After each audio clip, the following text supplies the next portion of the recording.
Bab 1104. Dengan cepat, mobil tiba di tujuan.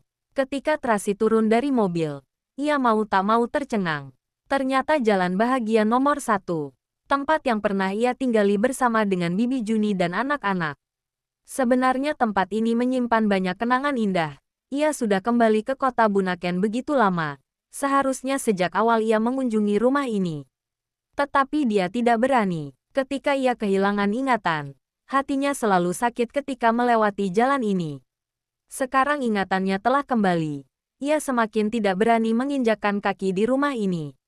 Ia melihat takut foto Bibi Juni. Takut tak bisa menahan kesedihan ketika mengingat kenangan itu. Jadi, dia selalu menghindar. Hanya saja tak disangka, saat ia akan pergi, Daniel malah membawa dan anak-anak kemari. "Apa yang ingin kamu lakukan?" tanya Tracy sambil mengernyitkan kening. "Ini adalah rumah kita," Daniel berbicara dengan suara rendah. "Kamu tidak ingin masuk melihat-lihat. Tapi, wah, ternyata papi membawa kita pulang." Suara antusias Charles menyela ucapan Tracy. Ia menunjuk jendela dan berkata dengan gembira, "Mainanku waktu kecil dan pakaianku masih ada. Sudah lama aku ingin pulang." "Benar. Penemuan pertamaku juga di sini." Carlos agak emosional. Sekarang tidak tahu bagaimana kondisinya. Juga ada boneka Emily, Olivia, Daisy di sini. Carla mendongakkan kepala kecilnya mengamati rumah itu. "Aku masih ingat ulang tahun. Tahun lalu, papi membawa kita kemari. Papi bilang jika mami pulang, siapa tahu akan kemari mencari kita. Jadi kita harus sesekali pulang melihat-lihat." Ketika mendengar ucapan ini, hati Tracy bergetar. Ia memandang Daniel secara spontan. Kebetulan sekali, Daniel juga sedang memandang kemari. Kedua orang ini saling bertatapan. Ada perasaan rumit yang sedang bergejolak. Tracy lekas mengalihkan pandangannya dan berpura-pura dingin. "Sekarang mami sudah kembali." Daniel membungkukkan pinggangnya merangkul Carla. "Artinya harapanmu waktu itu terwujud." "Benar." Carla menatap Tracy dengan manis tersenyum. "Harapanku selama 2 tahun berturut-turut. Berharap mami bisa kembali. Sekarang mimpi telah menjadi nyata." "Carla, baik-baik saja?" Tracy bertanya. Wajahnya dengan lembut. "Sayangnya mami sudah harus pergi." Charles tak bisa menahan diri untuk sedih ketika teringat ini. "Charles, kedepannya mami masih bisa kembali menemuimu." Tracy menepuk punggung Charles dengan ringan. "Sudahlah. Ayo kita ke atas." Daniel menggandeng Carlos dan Charles berjalan di depan.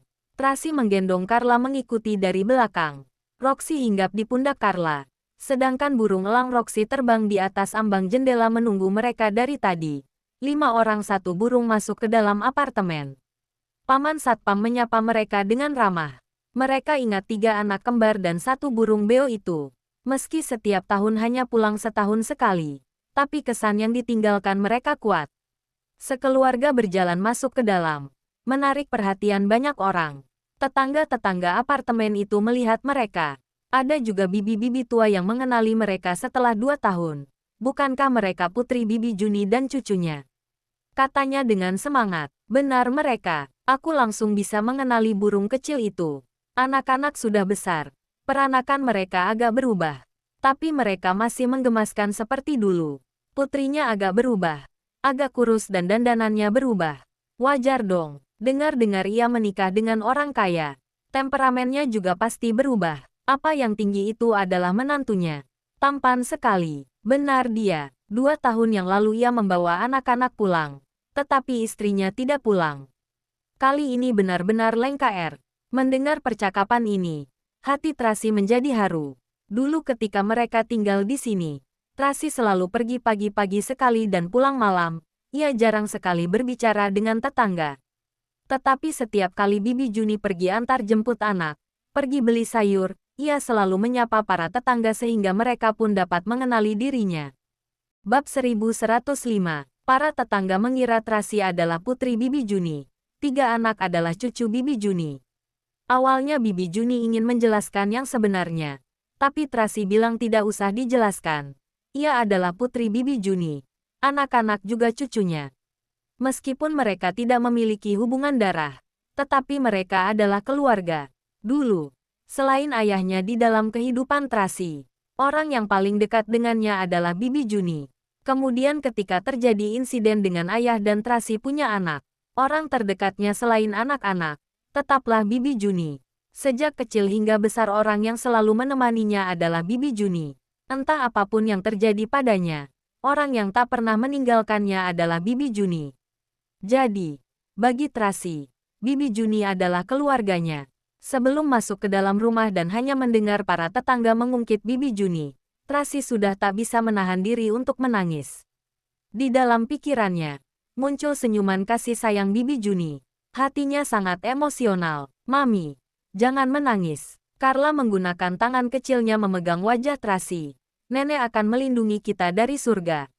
Carla menenangkan Tracy. Ya, Tracy mengecup kening Carla, lalu menggendongnya masuk ke dalam rumah. Tempat ini masih sama persis dengan 2 tahun lalu, sedikit pun tak berubah. Di atas meja makan diletakkan seikat bunga kala. Ikan emas berenang dengan bebas di dalam tangki kecil. Sangkar burung Roxy masih digantung di atas balkon. Hembusan angin akan menggoyangkan sangkar itu. Di dinding, masih terpasang foto 5 orang sekeluarga. Carlos, Charles, Carla yang tersenyum riang saat kecil. Tracy yang saat itu masih tersenyum polos. Bibi Juni yang penuh dengan wajah kebahagiaan. Roxy menggepakkan sayap dan terbang di atas kepala mereka. Indah sekali dipotret oleh fotografer. Sekalipun saat itu, kehidupan mereka sangat miskin. Namun kebahagiaan mereka dapat terpancar keluar. Orang yang melihatnya tak bisa menahan diri untuk menyunggingkan senyuman. Wah, dulu aku gemuk sekali. Charles mendongak, terkikik melihat foto itu. Lemak semua, imut sekali. Hihihi. Carla tak bisa menahan diri untuk tertawa ketika melihat dirinya dalam foto. Aku lebih gemuk darimu. Selain itu kepangan rambutku benar-benar lucu.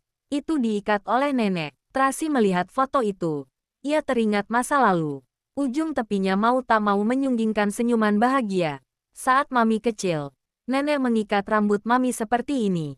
Kemudian ia juga mengikat rambutmu dan juga membuat beragam kepangan rambut baru menggemaskan untukmu. Kamu sangat menyukainya.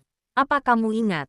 Ingat-ingat. Carla menganggukkan kepala dan berkata dengan antusias. Ada kepangan Nacha, kepangan Putri, kepangan Matahari, kepangan Bintang. Benar sekali. Tracy membelai pipinya dengan lembut. Dulu setiap kali ganti kepangan baru, kamu ingin Mami memotretmu. Sekarang masih ada di dalam album foto loh. Ada. Setiap kali aku pulang, aku selalu melihatnya. Aku pergi ambil. Carla berlari ke ruangan mengambil album foto. Mami, aku ke kamar cari mobil dan Ultramanku. Charles buru-buru berlari ke kamar. Aku pergi lihat hasil penemuanku. Carlos juga pergi ke kamar. Ruang tamu besar itu hanya tersisa Daniel dan Tracy, juga beberapa pengawal. Daniel membuat isyarat tangan, menyuruh pengawal berjaga di luar. Tempat ini dirawat dengan baik. Benar-benar tidak mudah, kan? Tracy melihat tanaman sukulen di balkon, sama seperti yang ditanamkan Bibi Juni sebelum ia pergi. Dan juga beberapa pot tanaman hijau, masih hijau seperti dulu. Tetapi dia tahu, ini semua bukanlah tanaman yang dulu. Bahkan jika merawatnya setiap hari, tetap tidak mungkin hidup sampai hari ini. Terutama ikan emas dalam tangki kecil. Meskipun spesies, warna dan ukurannya tetap ada, tetapi ini pasti bukanlah ikan emas yang dulu. Ini adalah barang-barang sama yang dicari Daniel. Benar-benar sungguh berniat. Bab 1106. Kamu dapat melihatnya. Daniel mengamati tanaman di balkon. Ia mendesah. Apa yang terjadi pada kejadianmu? Setiap hari aku termenung di rumah. Tidak ada niat melakukan hal lain.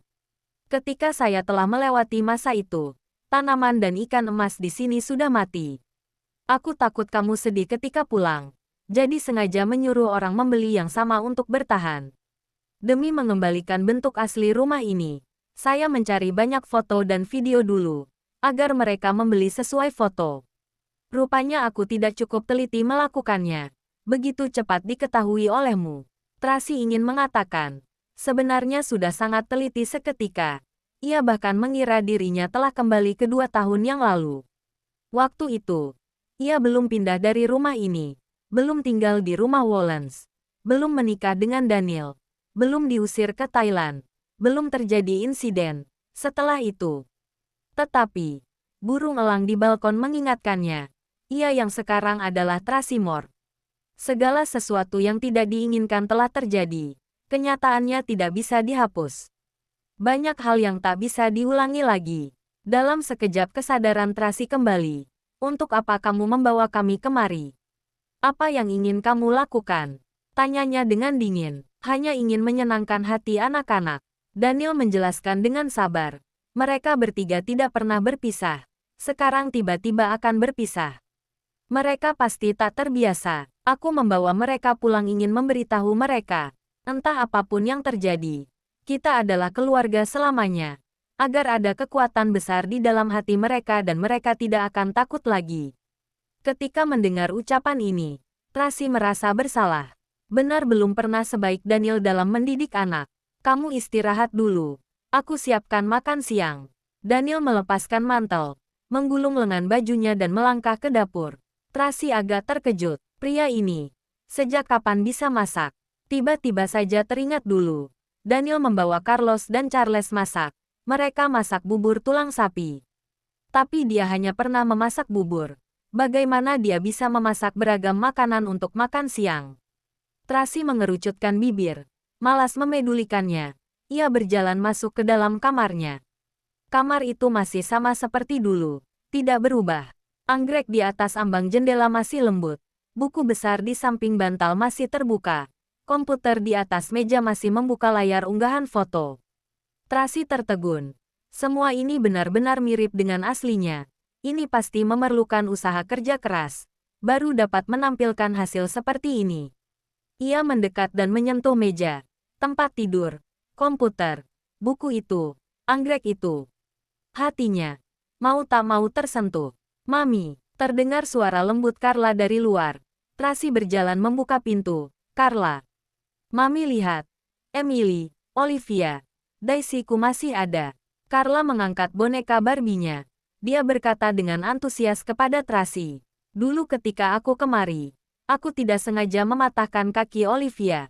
Waktu itu aku menangis keras. Aku kira dia tidak akan kembali seperti semula. Tak disangka sekarang kakinya sudah kembali. Papi yang memperbaikinya kan? Tracy berjongkok dan berkata dengan lembut. Harus berterima kasih pada Papi. Iya. Aku pergi cari Papi. Carla lekas berlari ke dapur mencari Papi sambil memeluk boneka Barbie. Sementara itu, Charles juga berlari mencari Tracy. Mami, cepat sini lihat. Ada apa? Tracy menarik Charles ke kamar mereka. Setelah membuka pintu, Tracy mau tak mau terpana. Lego di ruangan itu masih sama seperti sebelum ia pergi. Sebuah pesawat luar angkasa hampir selesai. Hanya tersisa satu kepingan itu. Mami masih ingat, 2 tahun yang lalu, ketika kita pergi, aku dan Kak Carlos sedang memasang Lego di sini. Waktu itu kita ingin menyelesaikan Lego sebelum pergi. Nenek bilang taruh dulu. Nanti pulang baru lanjut lagi. Kami masih terus mengingatnya sampai sekarang. Charles agak terharu. Ulang tahun lalu, aku dan Kak Carlos ingin menyelesaikan Lego ini. Tapi aku tak sengaja merobohkannya, aku langsung menangis di tempat. Papi bilang lain kali saat kita kemari lagi. Dia berjanji akan membuat bentuk Lego sesuai dengan yang terakhir kali kulihat. Ternyata benar. Bab 1107. Papi diam-diam pulang dan menyusunnya semalaman. Akhirnya selesai. Carlos memandang Lego itu dan berkata dengan emosional. Dan juga penemuan kecilku. Waktu itu satu sekrup hilang. Jadi aku tidak berhasil memasangnya. Aku sangat sedih. Tadi ketika aku membuka kotak, aku melihat sekrup itu diletakkan di samping. Aku tahu pasti Papi yang membantuku mencarinya. Papi sungguh baik. Dalam sekejap mata Charles memerah. Carlos tidak bicara.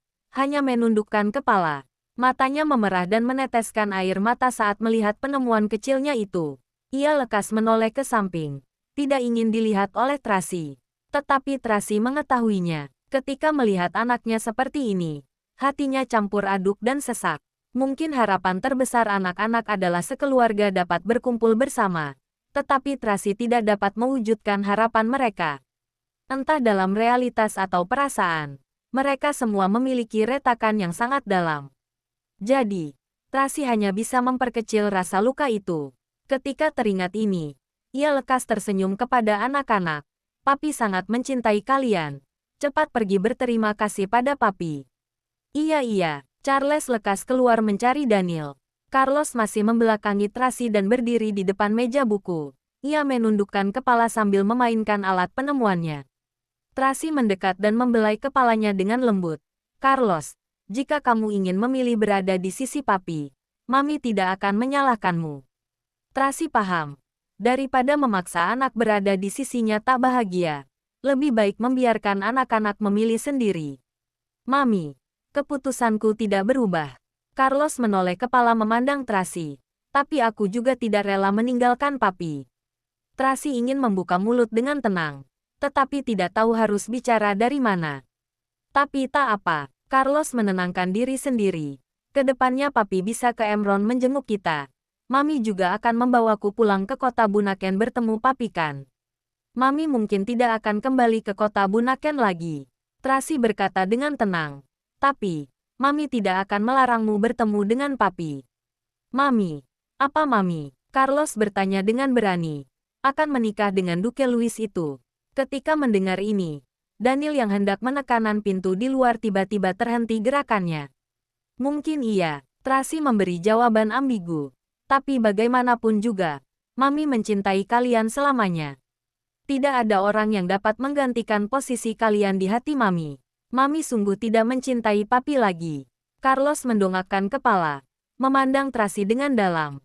Sedikit pun sudah tidak ada. Jantung Daniel bergejolak karena pertanyaan ini. Dia memandang Tracy dengan tatapan ruwet. Ini adalah pertanyaan yang ingin ia tanyakan. Tak disangka, ditanyakan oleh Carlos. Mata Tracy bersinar sejenak, tetapi ia dengan cepat kembali tenang. Ujung bibir terangkat menampilkan senyuman pahit. Kami tidak akan bisa kembali, ucapnya dengan ringan. Ucapan ini seperti desahan dengan rasa tak berdaya yang dalam. Mata Daniel terkulai. Jantungnya seperti ditusuk oleh sesuatu yang membuatnya pecah berkeping-keping. Papi, tiba-tiba Carlos melihat Daniel. Tracy baru menyadari Daniel yang berdiri di depan pintu tampak lesu. Ini membuat hatinya tenggelam. Tetapi dengan cepat sikapnya kembali tenang. Karena Daniel telah mendengarnya, maka dirinya tidak perlu kembali lagi. Carlos, Daniel menyuguhkan senyuman dengan cepat. Papi sudah buat pizza. Makan dulu bersama Charles dan Carla. Ya, Carlos lekas meletakkan barangnya dan mengenakan sandal keluar kamar. Cuci tangan dulu. Daniel menundukkan kepalanya sambil berpesan. Oke, Carlos pergi mencuci tangan. Lalu makan bersama Charles dan Carla. Kamu juga makan sedikitlah. Makan siang harus tunggu sebentar lagi. Daniel berkata kepada Tracy. Lalu pergi ke dapur. Bab 1108. Hati Tracy sangat ruwet ketika memandang punggung Daniel. Ia tahu Daniel membawanya dan anak-anak kemari bukan hanya ingin memberikan formalitas perpisahan yang hangat untuk anak-anak. Daniel juga ingin berjuang. Berharap dirinya dapat berubah pikiran. Hanya saja, sebelum Daniel berbicara, dirinya sudah mematahkan harapan Daniel. Dia mengira Daniel akan mengatakan sesuatu, tapi dia malah tidak berkata apa-apa. Hatinya semakin ruwet. Tracy keluar dari kamar, melihat anak-anak makan pizza dengan gembira di ruang makan. Satu persatu juga memuji pizza buatan papi yang sangat enak. Tracy tak enak mengganggu mereka, jadi ia kembali ke kamarnya melihat buku keuangannya dulu. Dulu ketika ayahnya masih hidup, ia menjalani hidup tanpa beban dan juga terbiasa menghabiskan uang.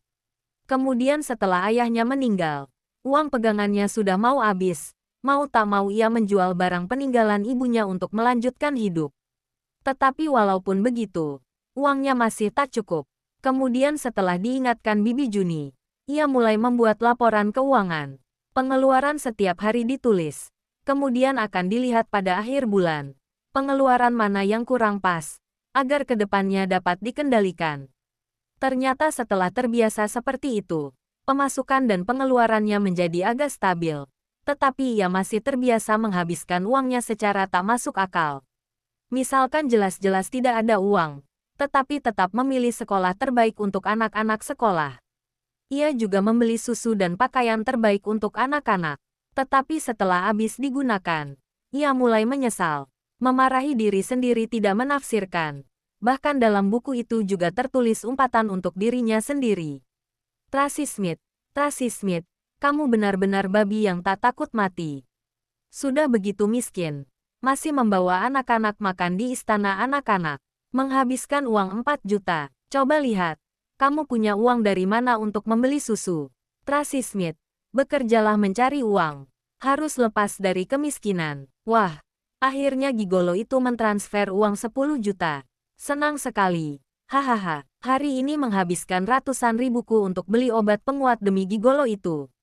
Belum lagi disindir oleh pelayan apotek. Bilang aku kikir dan tak punya hati.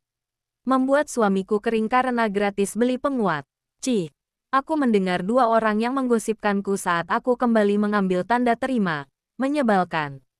Hari ini Bibi Juni beli lemari. Juga harus bayar uang listrik dan air. Total 4 juta. Sedangkan bisnis gigolo hari ini buruk. Aku panik sekali. Jika begini terus, keuanganku akan berantakan lagi. Tidak bisa. Aku harus memikirkan cara agar dia bisa menghasilkan uang lebih banyak. Setiap keuangan yang ditulis setiap hari, Tracy akan menulis sedikit catatan harian di bawahnya. Sekarang dilihat-lihat sangat menarik. Wajah Tracy mau tak mau menyunggingkan senyuman. Ia lanjut membaca buku keuangannya. Tiba-tiba ia menemukan surat yang terlipat rapi di dalamnya. Ia membuka surat itu dan mau tak mau tercengang. Karena aku merugikan Tracy Smith 4 tahun lalu, maka mulai hari ini aku akan memberikan setengah dari gajiku sebagai biaya kompensasi untuk Tracy. Tidak boleh menyesal. Tidak boleh menunda pembayaran jika tidak. Aku akan disambar petir hingga mati.